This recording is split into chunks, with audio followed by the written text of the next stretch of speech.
I wouldn't mind going there or taking like a lot of stuff down and just take a, about like basic stuff. If you think about something maybe you're putting up and having some ideas, and I think it wouldn't be such a big problem as well to have some stuff on their server machine, running just for us to test and play around. And then you can say, yeah, it's cool. We want to have something like open for everyone.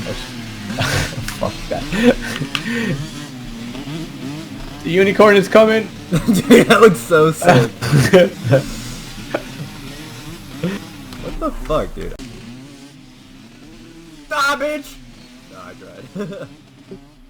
Are you in God mode? We should both be in God mode. I said I was in God mode. Okay. I'm not. Okay, fuck you.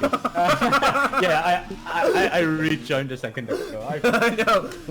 Oh, that's awesome.